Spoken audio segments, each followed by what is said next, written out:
دادی اماں کے قدیمی ملازم کرم بخش نے ہمارا سامان اٹھایا، وہ بھی 70 برس سے اوپر کا تھا۔ چھدری داڑھی کے بال ایسے موٹے موٹے تھے جیسے چہرے سے رسیاں لٹک رہی ہوں۔ سامان کے بوجھ تلے بھی اسے پسینہ تک نہیں آ رہا تھا۔ اس کے دیسی جوتے لوہے کے کھرپے کی طرح سخت تھے۔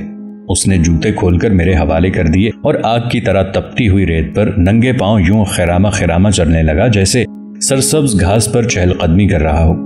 کرم بخش کے پاؤں کا تلا نری کے جوتے کے تلے سے بھی زیادہ سخت اور مضبوط تھا۔ وہ کھجور اور کیکر کے بکھرے ہوئے کانٹوں پر بے تکلف برہنہ پا چلتا پھرتا تھا۔ شدید سردیوں کے زمانے میں اکثر اس کے پاؤں کی ایڑیوں کی جلد خشک ہو کر پھٹ جایا کرتی تھی۔ کرم بخش فوراً گاؤں کے موچی کے پاس جاتا تھا اور جس طرح پھٹے ہوئے جوتوں کو گانٹھا جاتا ہے عین اسی طرح اپنی ایڑیوں کی جلد میں بھی خوشی خوشی ٹانکے لگوا کر آیا کرتا تھا۔ چمکور صاحب میں بہت سے گردوارے اور ایک خانقاہ تھی۔ گردواروں میں سب سے اونچا درجہ کلغی والے بادشاہ گرو کے گردوارے کا تھا۔ سکھوں کی روایت کے مطابق پنجاب کے ایک مسلمان صوبیدار نے گرو کے 2 کم سن صاحبزادوں کو اس گردوارے کی ایک دیوار میں زندہ چنوا دیا تھا۔ صاحبزادوں کے نام بابا اجیت سنگھ اور جھجار ہری تھے۔ اب انہی کے نام پر اس گردوارے کے ساتھ بابا اجیت سنگھ جھجار ہری خالصہ ہائی اسکول بھی قائم تھا۔ دوسرے گردوارے کا نام دمدمہ صاحب تھا۔ یہاں پر کسی گرو صاحب نے طبل بجایا تھا۔ ایک مقدس مقام کا نام مسواک صاحب تھا۔ یہاں پر ایک گرو صاحب نے اپنے دندان مبارک پر مسواک فرمائی تھی۔ ایک اور پاکیزہ جگہ جھاڑ صاحب کہلاتی تھی۔ یہاں پر کسی گرو صاحب نے غالباً کچھ اور کیا ہوگا۔ چمکور صاحب کی اکلوتی خانقاہ بابا صاحبہ تھی۔ بابا صاحبہ دراصل بابا شہاب الدین کا عرف عام تھا۔ وہ اپنے زمانے کے صاحب کرامت بزرگ مانے جاتے تھے۔ زہد و عبادت کے علاوہ بابا شہاب الدین اپنے علاقے کے قاضی بھی تھے اور قصب معاش کے لیے نیل کا کاروبار کرتے تھے۔ بابا صاحب کے صحن میں نیل کے بھرے ہوئے مٹکوں کی قطاریں پڑی رہتی تھی۔ ایک روز آدھی رات گئے سکھوں کے گرو اچانک بابا صاحب کے احاطے میں آ گئے۔ گرو صاحب عالم روپوشی میں جان بچاتے پھر رہے تھے کیونکہ ان کے تعاقب میں سرہند کا حاکم فوج کی ایک بھاری جمعیت لے کر نکلا تھا۔ گرو صاحب نے کہا، بابا جی اگر میں اس جلتی ہوئی بھٹی میں کود جاؤں تو شاید میری روحانیت مجھے آگ سے ضرور بچا لے، لیکن سرہند کے مغل حاکم سے بچنے کے لیے انسانی وسیلہ درکار ہے۔ اگر تمہارے پاس کوئی وسیلہ ہو تو بتاؤ۔ بابا صاحب نے جواب دیا، گرو جی مہاراج، وسیلہ روحانی ہو یا انسانی خدا کے حکم کے بغیر میسر نہیں آتا۔ آپ اللہ کا نام لے کر نیل کے اس مٹکے میں بیٹھ جائیں، شاید خدا اسی میں بہتری کرے۔ گرو صاحب گاڑے گاڑے نیل سے بھرے ہوئے ایک مٹکے میں بیٹھ گئے۔ بابا صاحب نے مٹکے کا منہ کپڑے کی جالی سے ڈھانپ دیا۔ سرہند کے حاکم نے اپنی فوج کی مدد سے چمکور صاحب کا کونا کونا چھان مارا۔ گردواروں کے گرنتھیوں اور نہنگ اکالیوں کو زمین پر لٹا لٹا کے خوب پٹوایا۔ بہت سے گھروں کی تلاشی لی، گنے کے کھیتوں کو کاٹ کے رکھ دیا۔ کچھ سپاہی سلام کرنے کے بہانے بابا شہاب الدین کے ہاں بھی آئے۔ باتوں باتوں میں انہوں نے بابا صاحب کے گھر کا جائزہ بھی لیا اور مایوس ہو کر لوٹ گئے۔ راتوں رات مغل فوج اپنی مہم پر آگے بڑھ گئی۔ صبح سویرے بابا صاحب نے گرو صاحب کو نیل کے مٹکے سے باہر نکالا اور لباس تبدیل کرنے کے لیے انہیں نئے کپڑوں کا جوڑا پیش کیا۔ گرو صاحب نے کہا، بابا جی اب میں کبھی سفید کپڑے نہیں پہنوں گا، آج سے نیلا رنگ میرے پنتھ کا رنگ مقرر ہوا۔ گرو صاحب بابا شہاب الدین کا شکریہ ادا کر کے رخصت ہوئے۔ چند روز بعد چمکور کے گردواروں کے گرنتھی ایک وفد کی صورت میں بابا صاحب کے پاس آئے۔ انہوں نے بڑے ادب نیاز سے بابا صاحب کی خدمت میں ریشم کی ایک تھیلی پیش کی۔ اس تھیلی میں گرو صاحب کے ہاتھ کا لکھا ہوا ایک فرمان تھا جس میں سارے سکھ پنتھ کی طرف سے بابا شہاب الدین کو اپنا محسن مانا ہوا تھا اور اس احسان کے بدلے گردواروں کی کچھ زمین بھی دائمی طور پر بابا شہاب الدین اور ان کی اولاد کے حق میں وقف کر دینے کی پیشکش کی تھی۔ بابا صاحب نے اس فرمان کی پشت پر گورمکھی زبان میں ایک تحریر لکھ دی جس کا مفہوم یہ تھا، اگر یہ موقع گرو صاحب کے ساتھ جہاد کا ہوتا تو بخدا شہاب الدین خود اپنے ہاتھ سے ان کا سر قلم کر دیتا، لیکن یہ جنگ حاکم اور محکوم کا سیاسی تنازع ہے۔ گرو صاحب کے ساتھ میں نے کوئی احسان نہیں کیا، فقط اپنا اخلاقی فرض ادا کیا ہے۔ اس کی اجرت میرے لیے حلال نہیں۔ زمین کی پیشکش کو میں اپنی آل اولاد پر ہمیشہ کے لیے حرام قرار دیتا ہوں۔ البتہ میری خواہش ہے کہ چمکور کی حدود میں سور کا گوشت لانا بند ہو جائے۔ اگر سکھ قوم یہ درخواست مان لے تو یہ اس کی عنایت ہوگی۔ سکھوں نے برضا و رغبت اس شرط کو قبول کر لیا اور اس وقت سے چمکور میں سور کے گوشت کی سختی سے ممانعت ہو گئی۔ چند سال بعد جب بابا صاحب کی وفات ہوئی تو دور دور سے ہزاروں ہندو، سکھ، مسلمان ان کے جنازے میں شرکت کے لیے حاضر ہوئے۔ عقیدت مندوں نے اپنے ہاتھ سے بابا صاحب کا مقبرہ تعمیر کیا۔ مقبرہ ایک سادہ سی 4 دیواری پر مشتمل تھا۔ بابا صاحب کی وصیت کے مطابق اس پر چھت نہ ڈالی گئی۔ بابا صاحب کی زندگی میں ہی یہ رسم چل نکلی تھی کہ گاؤں میں آنے یا گاؤں سے جانے والی ہر بارات ان کی خدمت میں ضرور حاضر ہوتی تھی۔ بابا صاحب کچے چاولوں میں شکر ملا کر ایک ایک مٹھی براتیوں میں بانٹ دیتے تھے۔ ہندو، سکھ، مسلمان سب اس تبرک کو دلہا دلہن کے لیے نیک فال سمجھتے تھے۔ بابا شہاب الدین کی وفات کے بعد اس رسم میں اور بھی شدت آ گئی۔ اب ہر برات بابا صاحب کے مزار پر حاضر ہوتی۔ براتی لوگ کچے چاولوں میں شکر ملا کر مزار پر پھینکتے اور پھر ان کو اکٹھا کر کے دوبارہ براتیوں میں تقسیم کر دیا جاتا۔ چاولوں کے جو دانے مزار پر پڑے رہ جاتے ان کو چگنے کے لیے بہت سے کبوتر عام طور پر وہاں جمع رہتے تھے۔ بابا صاحب کے ساتھ کبوتروں کی عقیدت مندی کے متعلق طرح طرح کے قصے بن گئے اور رفتہ رفتہ کبوتروں کو اتنا تقدس حاصل ہو گیا کہ چمکور صاحب کی حدود میں ان کا شکار حرام شمار ہونے لگا۔ جس مقام پر بابا شہاب الدین کا مزار واقع تھا اس سے کچھ فاصلے پر ایک وسیع و عریض میدان پھیلا ہوا تھا۔ اس میدان کو پانڈوانا کہتے تھے۔ چمکور کے خوش فہم بڑے بوڑھوں کو اس بات کا یقین تھا کہ کورو پانڈو کی مہابھارتی لڑائی اسی میدان میں ہوئی تھی۔ ذرا سا کریدنے پر اس میدان سے طرح طرح کے پرانے سکے اور جنگی ہتھیار مل جاتے تھے۔ یوں بھی تیز بارش کے بعد جگہ جگہ انسانی ڈھانچوں کی ہڈیاں اور کھوپڑیاں باہر نکل آتی تھیں۔ اگر ہوا تیز ہو تو ان ہڈیوں کی رگڑ سے جا بجا چراغ سے جل اٹھتے تھے۔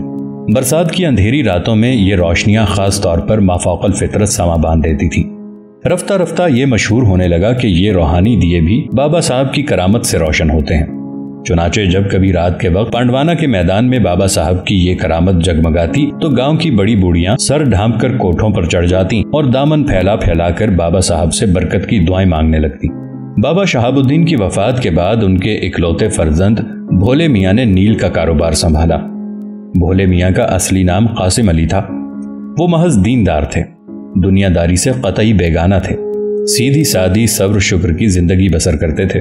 ان کے بعد ان کے بیٹے اور پوتے بھی اسی ڈگر پر ثابت قدم رہے، لیکن چوتھی پشت میں جا کر چودھری مہتاب دین نے ایک نیا رنگ پکڑا۔ سب سے پہلے انہوں نے گردواروں کے گرنتھیوں سے مل کر زمین کی پیشکش پر حق جمانے کی کوشش کی۔ یہاں سے ناکام ہو کر انہوں نے نیل کا ایک پرانا مٹکا لے کر اسے پھولوں سے خوب سجایا، گھر کے صحن میں ایک زرکار شامیانہ تان کر اس کے نیچے ایک خوبصورت تخت بچھایا۔ اس تخت پر ریشمی تکیوں اور گدوں کے درمیان اس مٹکے کو جما کے رکھ دیا۔ دو خوشپوش نہنگ کالی ملازم رکھے جو مورچھل پنکھے اٹھائے ہر وقت حاضر رہتے تھے اور بڑے ادب سے مٹکے پر آہستہ آہستہ پنکھا ہلاتے رہتے تھے۔ چودھری مہتاب دین نے چار دانگے عالم میں یہ چرچا کر دیا کہ یہی وہ مقدس مٹکا ہے جس میں بابا شہاب الدین نے گرو صاحب کو چھپا کے رکھا تھا۔ پہلے اکا دکا سکھ مٹکے کی زیارت کے لیے آئے، پھر عقیدت مند دیویاں چڑھاوے کے پھول، حلوہ، مٹھائیاں اور پھل لا کر درشن کرنے لگیں۔ چند مہینوں کے بعد جب سنگھ سبھا کے موقع پر چمکور میں سکھوں کا سالانہ اجتماع ہوا تو ہزاروں زائرین نے مٹکے کو تعظیم دی۔ چودھری مہتاب دین نے تعظیم دینے کا عملی طریقہ یہ رائج کر رکھا تھا کہ عقیدت مند پہلے ہاتھ جوڑ کر مٹکے کو نمسکار کرتے تھے، پھر گھٹنوں کے بل جھک کر اسے بصد ادب و احترام چھوتے تھے اور آخر میں چاندی کے روپاؤں یا سونے کے مہروں کا نذرانہ مٹکے میں ڈال دیتے تھے۔ پہلی سنگھ سبھا پر 1,500 ہزار روپے جمع ہوئے، دوسری پر 5-6 ہزار اور اسی طرح بڑھتے آخر ایسا وقت بھی آ گیا کہ سنگھ سبھا کے روز مٹکا بار بار بھرتا تھا اور بار بار خالی ہوتا تھا۔ 5-7 برس میں چودھری مہتاب دین ایک معمولی نیل فروش سے ترقی کر کے لکھ پتی رئیس بن گئے۔ چمکور کے ارد گرد انہوں نے سینکڑوں ایکڑ اراضی خرید لی اور بابا شہاب الدین کے کچے مکان کو مسمار کر کے ایک عالیشان حویلی تعمیر کروا لی، جس کے چوبارے کی چھت بلندی میں آس پاس کے گردواروں کے کلس کا مقابلہ کرتی تھی۔ گرنتھیوں کو یہ گستاخی ناگوار گزری۔ یوں بھی کچھ عرصے سے جملہ گرنتھی چودھری مہتاب دین سے خار کھائے بیٹھے تھے۔ مٹکے کی بڑھتی ہوئی مقبولیت نے گردواروں کی آمدنی پر اثر انداز ہونا شروع کر دیا تھا اور چودھری مہتاب دین کی روز افزوں عمارت میں گرنتھیوں کو اپنے حقوق کا خون نظر آ رہا تھا۔ ادھر سکھوں میں صلاح مشورے شروع ہوئے کہ چودھری مہتاب دین کے چوبارے کی بلندی گردواروں کے کلس سے بہرحال کمتر ہونی چاہیے۔ ادھر چودھری صاحب نے نہلے پر دہلا مارا اور اس سازش کا منہ توڑ جواب دینے کے لیے انہوں نے اپنے چوبارے کی چھت پر سکھ پنتھ کے بے شمار جھنڈے گاڑ دیے۔ اندر وہی زرکار شامیانہ تان کر تخت پوش بچھایا اور تخت پوش پر ریشمی گدوں اور گدیلوں کے درمیان نیل کا خالی مٹکا جما کے رکھ دیا۔ اب یہ کمرہ چوبارہ مٹکا صاحب کہلانے لگا اور سکھوں کے دور تک شہرت ہو گئی کہ واہ بھائی واہ، چودھری مہتاب دین نے بھی کمال کر دیا۔ اپنے خرچ پر مٹکا صاحب کے لیے ایسا بلند و بالا چوبارہ بنایا ہے کہ چمکور کے گردواروں کو بھی مات کر گیا۔ ہر سنگ سبا کے بعد چودھری مہتاب دین سونے چاندی کے سکوں کو گلا کر سلاخوں میں ڈال لیتے تھے اور ان سلاخوں کو تانبے کی گھاگروں میں بھر کر اپنی حویلی کی اندرونی دیواروں میں خفیہ طور پر گاڑ دیتے تھے۔ اس خزانے کی حفاظت کے لیے چودھری صاحب نے ایک نرالی ترکیب نکالی۔ انہوں نے 8-10 قاری اور حافظ جمع کر کے ملازم رکھ لیے۔ اندر کے کمرے میں ہر قاری بار بار 2-2 3-3 گھنٹے بابا شہاب الدین کے لیے قرآن خوانی کرتا تھا۔ 1-2 نوکر ان کی خدمت پر ہمہ وقت مامور رہتے تھے۔ چنانچہ اندرونی کمروں میں 24 گھنٹے چراغ جلتا تھا اور قرآن خوانی ہوتی تھی۔ 1 پنتھ 2 کاج، ہم خرما و ہم ثواب۔ شہاب الدین کی روح کو ایصال ثواب بھی ہوتا رہتا تھا اور چودھری مہتاب دین کے گڑے ہوئے خزانے کی حفاظت بھی بعنوان شائستہ ہوتی رہتی تھی۔ دن رات قرآن خوانی کی خبر پھیلی تو لوگوں نے فرط حیرت و مسرت سے اپنی انگلیاں کاٹ لیں۔ واہ بھائی واہ، چودھری مہتاب دین کی کیا بات ہے، بابا صاحب کی روح پاک کے لیے دن رات چراغ جلاتا اور قرآن شریف پڑھواتا ہے۔ چودھری صاحب نے بھی اپنی سعادت مندی کا مزید ثبوت دینے کے لیے بابا شہاب الدین کے مزار کی مرمت پر بے دریغ روپیہ خرچ کیا۔ قبر کا تعویذ بیش بہا سنگ مرمر کا بنوایا اور فرش اور دیواروں پر بے شمار چھوٹے چھوٹے خوشنما شیشے چڑھوا دیے۔ اب مزار پر ایک چراغ جلتا تھا، فرش اور دیواروں پر اس کے سینکڑوں عکس جگمگا اٹھتے تھے۔ عقیدت مند سرشار ہو کر جھومتے تھے اور چودھری مہتاب دین کی امارت اور سخاوت کے گن گاتے تھے۔ دین کی طرف سے بے نیاز ہو کر اب چودھری مہتاب دین نے اپنی دولت کا رخ دنیا کی طرف بھی موڑنا شروع کر دیا۔ حویلی کے بڑے احاطے میں صبح و شام دربار لگا کر بیٹھنے لگے۔ سرخ بانات پر سنہری گوٹ کا شامیانہ لگتا تھا۔ نقرئی پایوں والی زرکار مسند پر چودھری صاحب خود بیٹھتے تھے۔ پیچھے 8-10 چوبدار شامدار عصا لیے مستعد کھڑے رہتے تھے۔ دائیں بائیں خوش پوشاک خادم 10 بستہ حاضر رہتے تھے۔ سامنے درباریوں کی نشستیں تھیں۔ درباریوں میں قلاوزے، ملاؤں، شراد کھانے والے پنڈتوں اور بھنگ کے رسیا نہنگ اکالیوں کی اکثریت تھی۔ ان لوگوں کو اپنے دربار سے وابستہ رکھنے کے لیے مہتاب دین طرح طرح کے پاپڑ بیلتے تھے۔ مولویوں کے لیے 2 وقت پلاؤ، گوشت اور مرغ پکتے تھے۔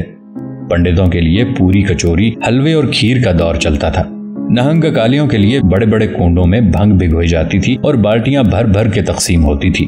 یوں بھی گرد و نواح کے اٹھائی گیرے، رسا گیر اور نامی گرامی چور اچکے وقتاً فوقتاً حاضر ہوتے رہتے تھے اور چودھری مہتاب دین کے ساتھ ذاتی رابطہ قائم رکھتے تھے۔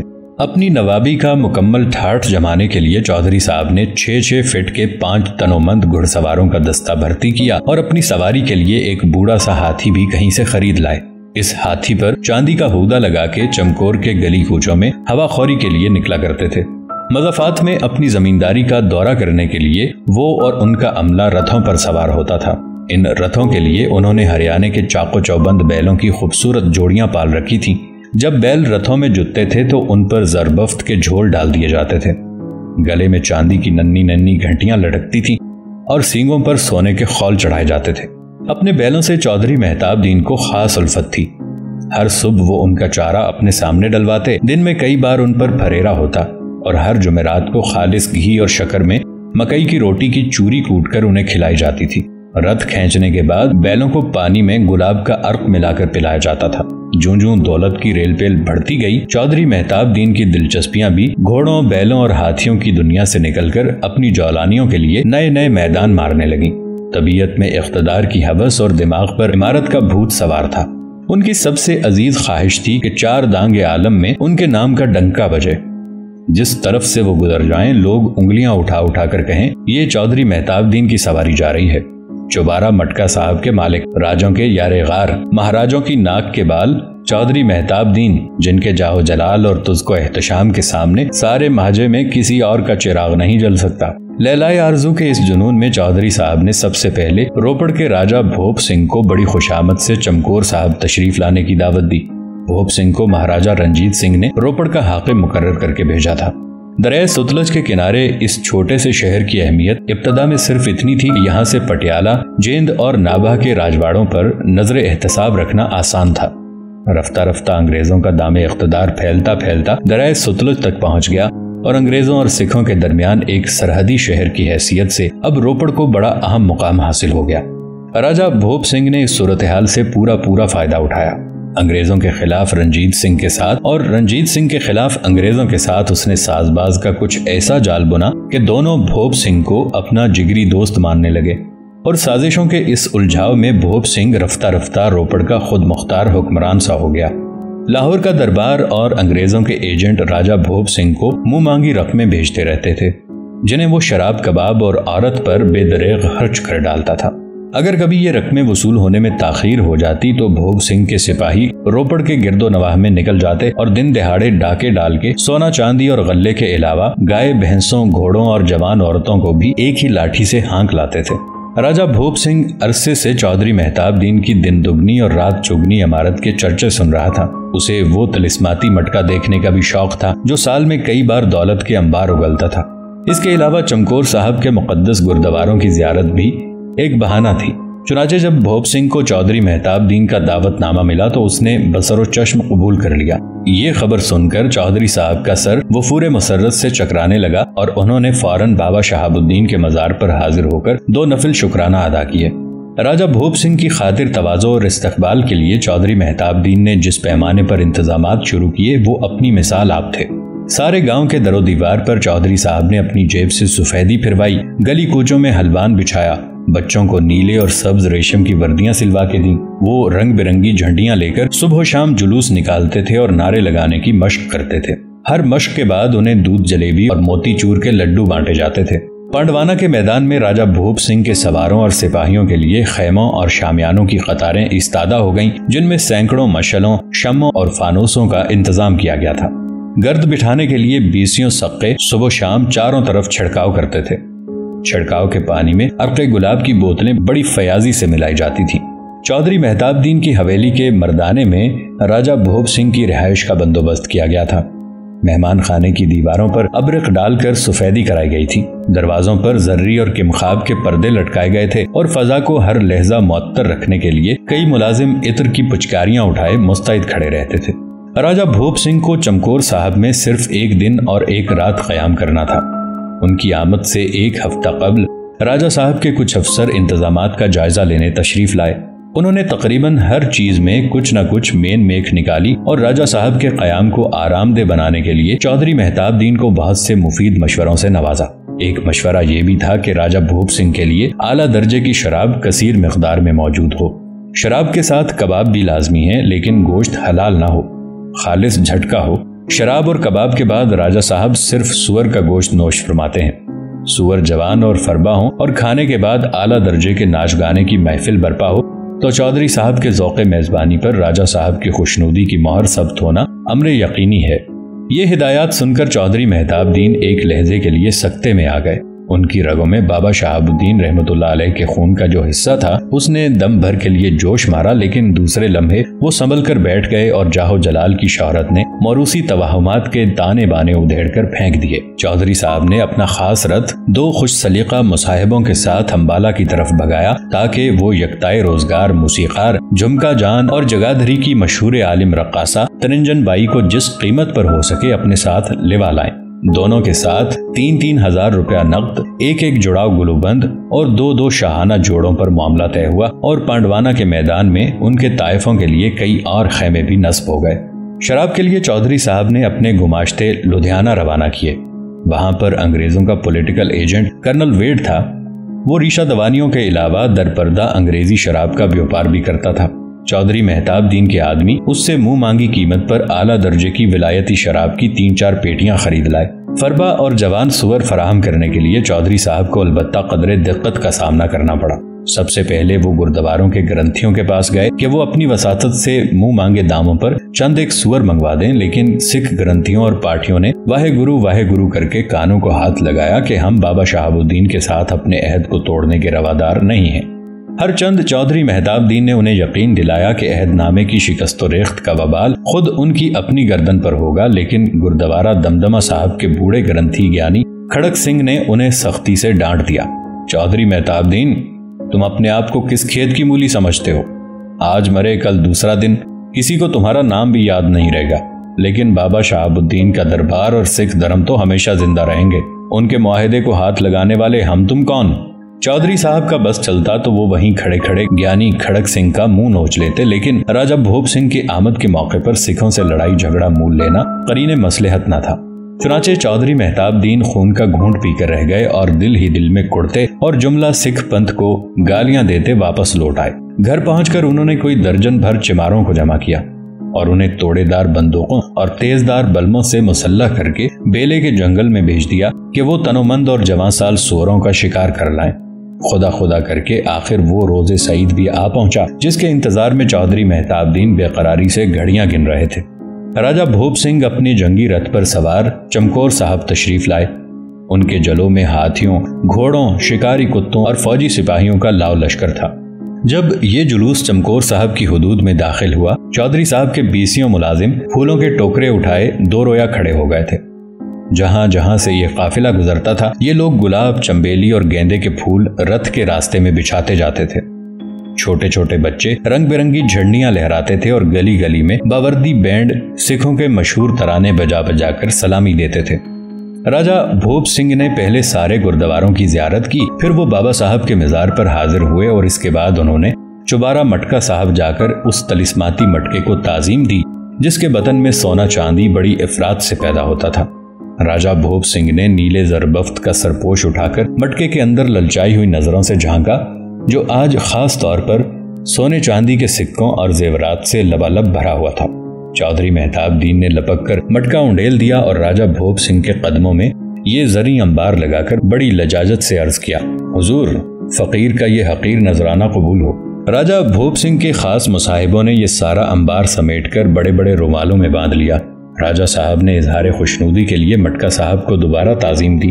انگریزی شراب کی بوتلیں راجہ صاحب کو خاص طور پر پسند آئیں۔ سرے شام پانڈوانہ کے میدان میں بڑے بڑے سوروں کی کھالیں اترنے لگیں اور رات گئے جب جھمکا جان اور ترنجن بائی کے طائفے اپنا اپنا ساز و سامان سجا کر محفل میں جم گئے تو یکا یک چمکور کے ہندو، مسلمان اور سکھ بڑے بوڑھے اپنے گھروں کی کنڈیاں چڑھا کر اندر دبک کر بیٹھ گئے۔ پچھلے 150 سال میں آج پہلی مرتبہ چمکور میں برسر عام سور کا گوشت کاٹا گیا تھا۔ آج تک اس قصبے کی فضا جھمکا جان کے طبلے کی تھاپ اور ترنجن بائی کے گھنگروں کی جھنکار سے نا آشنا تھی۔ رات کے بڑھتے ہوئے سناٹے میں جب ان سازوں کی آواز فضا میں دور دور تک لہرائی تھی تو گاؤں والوں کے دل دھک دھک کرنے لگے تھے۔ خوش عقیدہ عورتیں جو ہر جمعرات کو بابا صاحب کے مزار پر دیا جلانے جاتی تھیں، سہم سہم کر کوٹھوں کی منڈیر سے لگی بیٹھی تھی۔ طوفان زدہ اندھیری راتوں میں انہی کوٹھوں پر چڑھ چڑھ کے ان مقدس چراغوں سے اپنی مرادیں مانگا کرتی تھیں جو بابا صاحب کے فیض سے پنڈوانہ کے میدان میں روشن ہوا کرتے تھے۔ آج اسی میدان میں رنگ و بو کا ایک سیلاب سا آیا ہوا تھا۔ قندیلوں اور شموں کی ضیا کا حد نظر جگمگا رہی تھی، لیکن شراب میں بدمست فوجیوں کے ہنکار کے ساتھ گاؤں والیوں کے دل لرزنے لگے تھے، جیسے کوئی زبردستی ان کی باہیں پکڑ کر کھینچ رہا ہو۔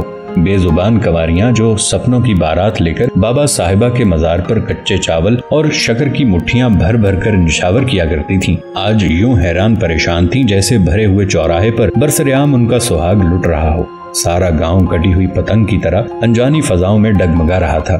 روایات کی ڈور ٹوٹ گئی تھی، ثبات کا پیچ کٹ گیا تھا، سکون کی دولت لٹ گئی تھی، تاریخ کے سانچے بے نور ہو گئے تھے، وقت کا پاسبان سو گیا تھا، صدیوں کے سکوت کو فقط ایک رات نے نگل لیا تھا۔ دوسری صبح نور کے تڑکے جب راجہ بھوپ سنگھ اور اس کا لاؤ لشکر رخصت ہو کر چلا گیا تو چمکور صاحب کی صورت یوں نکل آئی جیسے ہزاروں گھوڑوں نے کسی خوبصورت قبرستان کو پاؤں تلے رونڈ ڈالا ہو۔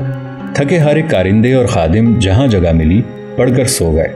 اندر حویلی میں چودھری مہتاب دین بھی ایک تخت پوش پر لیٹے کروٹیں بدل رہے تھے۔ ایک دو خاص مصاحب ان کا سر اور پاؤں دبا رہے تھے۔ کئی روز کے پے در پے رت جگہ نے انہیں چور کر دیا تھا۔ یوں بھی کل رات سے وہ کچھ زیادہ ہی کسل مند تھے۔ رقص و نغمہ کی محفل میں راجہ بھوپ سنگھ نے انہیں کئی بار شراب پینے کی دعوت دی تھی، لیکن چودھری صاحب ہر بار خوش سلیقہ ہیلے بہانوں سے ٹالتے گئے تھے۔ انجام کار جب راجہ صاحب خود لڑکھڑاتے ہوئے اٹھے اور شراب کا جام بنفس نفیس ان کے ہونٹوں سے لگا کر کھڑے ہو گئے تو چودھری مہتاب دین کی مروت انکار کی تاب نہ لا سکی۔ دوسرا جام انہوں نے جھمکا جان کے ہاتھ سے پیا، تیسرا ترنجن بھائی سے۔ اولین بادہ گساری کے اس دور نے چودھری مہتاب دین کے دل و دماغ میں ایسے ایسے رنگین قمقمے روشن کر دیے جن کی تجلیوں سے وہ آج تک روشناس نہ ہوئے تھے۔ حویلی کے در و دیوار ایک خوبصورت غبار میں ڈوب گئے۔ جھمکا جان کے گلے کی آواز کی جگہ مہتابیاں سی چھوٹنے لگیں۔ ترنجن بھائی کے تھرکتے ہوئے تن بدن میں سونے اور چاندی کے تار لہرانے لگے۔ رنگ و نور کے اس سیلاب میں چودھری مہتاب دین غبارے کی طرح اڑ رہے تھے۔ لیکن جب صبح ہوئی تو ٹوٹتا ہوا خمار چودھری صاحب کے رگو پے میں ٹیسے مارنے لگا۔ وہ اپنے تخت پوش پر اوندھے پڑے ہوئے کرا رہے تھے۔ اس عالم میں سردار نونہال سنگھ نے انہیں ایک مجدہ جانفزہ سنایا۔ سردار نونہال سنگھ چوبارہ مٹکا صاحب کی سیوا پر مامور تھے اور اس روحانی کاروبار میں چودھری مہتاب دین کے دستے راست تھے۔ سردار نونہال سنگھ نے چودھری صاحب کا ہاتھ پکڑ کر کہا، چودھری اٹھو، اس طرح حاملہ عورت کی طرح پڑے پڑے کب تک کراہتے رہو گے؟ چودھری صاحب اپنا دکھتا ہوا بدن سنبھال کر تخت پوش پر اکڑوں بیٹھ گئے۔ چودھری، ہیرا ہیرے کو کاٹتا ہے، سردار نونہال سنگھ نے کہا۔ شراب کا کسل بھی شراب ہی سے جائے گا۔ سردار نونہال سنگھ کے اصرار پر چودھری مہتاب دین نے شراب کے ایک دو گھونٹ پیے تو ان کے کسیلے منہ کا ذائقہ بدل گیا، زبان پر تراوت آ گئی، گلا کھل گیا اور جسم کے دکھتے ہوئے جوڑوں میں اثر نو نشاط اود کر آیا۔ زندگی کے کیف کا یہ تیرے بہدف نسخہ چودھری صاحب کو بہت پسند آیا۔ انگریزی شراب کی بچی کچی بوتلیں جو ٹوکرا بھر کر باہر بھجوائی جا رہی تھیں انہوں نے واپس منگوا لی اور اپنے دیوان خانے کی الماری میں احتیاط سے رکھ کر تالا لگا دیا۔ شام کے وقت جب چودھری مہتاب دین ہاتھی پر بیٹھ کر حسب معمول ہوا خوری کے لیے نکلے تو انہیں اپنے گاؤں کا ماحول کچھ پرایا پرایا سا لگا۔ چھوٹے چھوٹے بچے جو کلکاریاں مار کر ہاتھی کی سونٹ سے لٹک جاتے تھے اور ہاتھی انہیں اٹھا اٹھا کر چودھری مہتاب دین کی گود میں ڈال دیتا تھا، آج کہیں نظر نہ آئے۔ وہ نوخیز اور شریر لڑکیاں بھی غائب تھیں جو چودھری کا راستہ روک کر چاندی کے کنگنوں اور سونے کی بالیوں کی فرمائشیں کیا کرتی تھیں۔ آج کسی نے سرے راہ اس کے ساتھ ہلکا پھلکا مذاق نہ کیا۔ وہ سارا گاؤں گھوم آیا لیکن کسی کوٹھے کی چھت سے دعاؤں کی آواز نہ آئی کہ او بابا صاحبہ کے خوشبخت وارث، اللہ تجھے سدا سکھی رکھے۔ اس بے کیف سیر کے بعد جب چودھری صاحب گھر آئے محجوب اور شرمندہ سے تھے، لیکن سردار نونہال سنگھ نے شراب کی بوتل کھول کر سامنے رکھ دی۔ 3 پیگ پی کر چودھری صاحب پھر چہک اٹھے۔ چمکور کی سنسان گلیاں جادو کے زور سے پھر آباد ہو گئیں۔ خاموش کوٹھوں پر خوبصورت پریوں کے جھرمٹ ناچنے لگے، آسمان پر قوس قزح چھا گئی۔ راجہ بھوپ سنگھ نے خوش ہو کر چودھری مہتاب دین کو اپنے ہاتھ سے کئی خط لکھ دیے تھے۔ کچھ پروانے کلکتہ میں بڑے بڑے انگریزوں کے نام تھے جن میں چودھری صاحب کو وفا شعار حکومت انگلشیہ اور معاون دولت برطانیہ کے خطابات سے نوازا گیا تھا، اور بڑے وثوق سے یہ تصدیق کی گئی تھی کہ راجہ بھوپ سنگھ کے بعد ستلج کے اس پار انگریزوں کا سب سے بڑا بحیخہ چودھری مہتاب دین ہی ہے۔ راجہ بھوپ سنگھ کی دوسری سند مہاراجہ رنجیت سنگھ کے دربار کے نام تھی۔ اس میں چودھری مہتاب دین کو سکھ پنتھ کی آنکھ کا تارا اور خالصہ حکومت کا راج دلارا ثابت کر کے یہ سرٹیفکیٹ دیا گیا تھا کہ ستلج کے اس پار راجہ بھوپ سنگھ لاہور دربار کی تلوار اور چودھری مہتاب دین مہاراجہ ادھیراج کی ڈھال ہے۔ سری اکال پورکھ نے ان دو وفادار ثبوتوں کو پیدا کر کے خالصہ دربار کو ستلج پار کی سرحد سے بالکل بے فکر کر دیا ہے۔ راجہ بھوپ سنگھ واحے گرو جی کا خالصہ اور چودھری مہتاب دین واحے گرو جی کی فتح ہے۔ چودھری مہتاب دین نے ان نایاب پروانوں کے لیے ریشم کی تہ در تہ تھیلیاں سلوائیں۔ دن میں کئی بار وہ تھیلیوں کو نسلی بٹیروں کی طرح ہاتھ میں لے کر کبھی سہلاتے تھے کبھی مٹھیاتے تھے۔ رات کے وقت چسکی لگا کر تھیلیوں کو بڑے اہتمام سے کھولتے اور خطوں کو ادب و احترام کے ساتھ سر آنکھوں سے لگاتے اور جھوم جھوم کر بار بار پڑھتے۔ بادامی کاغذ کے یہ پرزے چودھری صاحب کے ذہن میں جل پریوں کی طرح ناچتے اور ان کا ایک ایک حرف الہامی فوار کی طرح ان کی روح کے ریگزاروں پر رنگ برنگ ترشح کرتا۔ لاہور اور کلکتہ کے شاہی درباروں کا تصور ان کے دل و دماغ میں پھل جھڑیاں سی چھوڑتا اور خیالوں کے اس گل و گلزار میں چمکور کی بستی بڑی ذلیل اور بے معنی نظر آتی۔ یہاں کے لوگ طوطا چشم تھے جو چودھری مہتاب دین سے کنی کترا کر گزر جاتے تھے۔ انہوں نے کسی کا قتل نہیں کیا تھا، کسی کا ہاں ڈاکہ نہیں ڈالا تھا، کسی عورت کی آبرو نہ لوٹی تھی۔ اس کے برعکس وہ تو لوگوں کی مدد ہی کیا کرتے تھے۔ انہوں نے تو اس گاؤں کو سر بلند کر دیا تھا۔ چودھری مہتاب دین کے طفیل آج دور دور تک چمکور کا ڈنکا بجتا تھا، لیکن یہاں کے کمینے لوگ اپنی عظمت کے اس احساس سے بے بہرا تھے۔ روز بروز مغایرت کی ایک ٹھوس دیوار چودھری صاحب کے گردا گرد اٹھتی چلی گئی اور رفتہ رفتہ وہ ایک کوڑی کی طرح سب سے کٹ کر الگ تھلگ پڑے رہ گئے۔ صبح کی سیر بند ہو گئی، شام کو ہاتھی کی سواری بھی موقوف ہو گئی۔ دن بھر وہ اپنی حویلی میں بند رہتے تھے تاکہ گاؤں والوں سے مٹ بھیڑ نہ ہو، جو آنکھیں چار ہوتے ہی منہ دوسری طرف پھیر لیتے تھے۔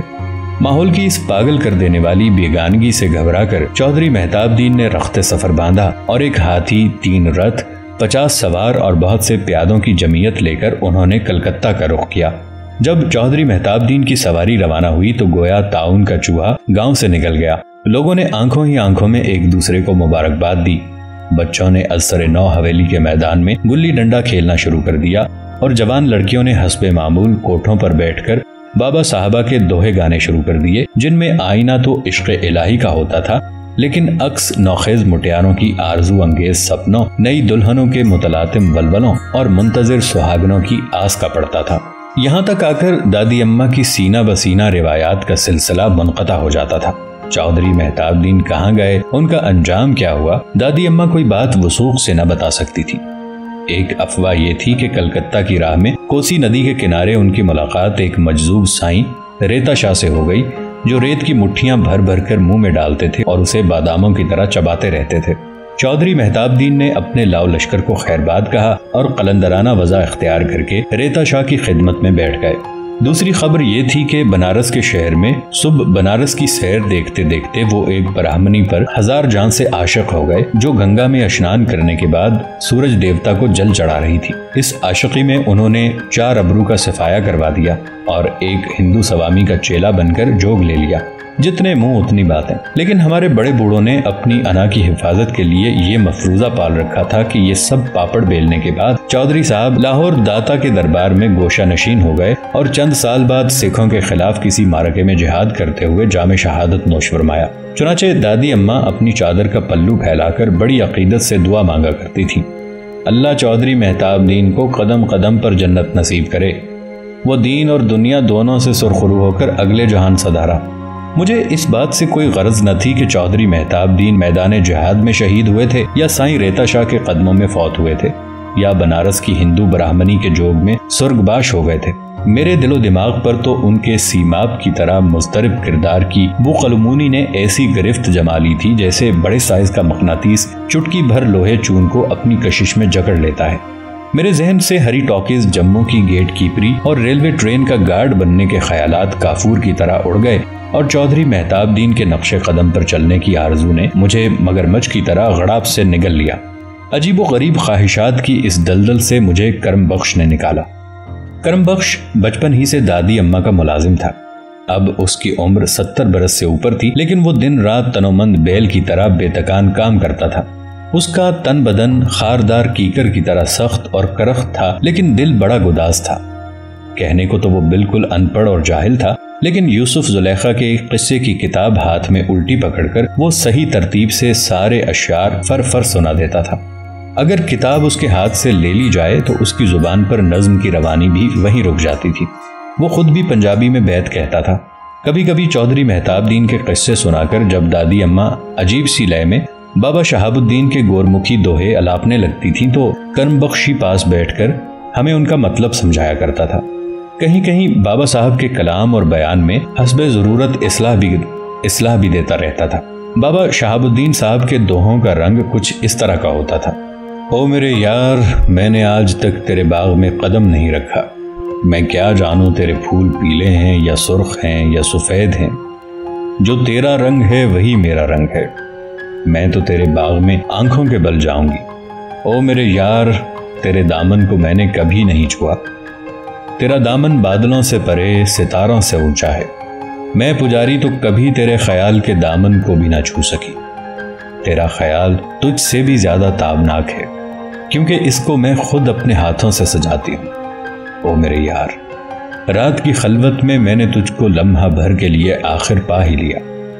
اب میری سہیلیاں مجھے تانا دیتی ہیں کہ یہ محض خواب تھا، ایسے خواب پر ہزاروں بیداریاں قربان، میں تو اسی کے انتظار میں پڑی سوتی ہوں۔ او میرے یار، میں بھی تو تیرے بہت کام آتی ہوں، دیکھ میں نے تیرے رخ پر اپنے تصور کا حجاب ڈال رکھا ہے، اگر میں اپنے تصور کی آنکھ ذرا سی بند کر لوں تو ساری دنیا تجھے بے نقاب دیکھ لے گی۔ او میرے یار، تو احد ہے، تو صمد ہے، تو ابد ہے، تو ازل ہے، شکر کر تو میری گلی کا البیلا جوان نہیں، ورنہ میں تجھے خوب ستاتی، خوب ترساتی، خوب تڑپاتی، تجھے بڑی بڑی آزمائشوں میں ڈالتی اور سارا دن اپنے دروازے کی اوٹ سے جھانک جھانک کر تیرا تماشا دیکھا کرتی۔ او میرے یار، تو عزیز ہے، تو حفیظ ہے، تو کریم ہے، تو حلیم ہے، شکر کر تو میرے سپنے کا ارمان نہیں۔ او میرے یار، تو وہاب ہے، تو ستار ہے، تو تواب ہے، تو غفار ہے، شکر کر تو ہمارے کھیت کا راکھا نہیں، ورنہ میں ہر روز تجھے چوری چوری ملنے آیا کرتی۔ تو رکھوالی کر ہی نہ سکتا، سارے کھیت کو چڑیاں چگ جاتی۔ او میرے یار، تو معبود ہے، تو مسجود ہے، تو مقصود ہے، تو موجود ہے، شکر کر تو میں نہیں، ورنہ نہ جانے تیرا کیا حال ہوتا۔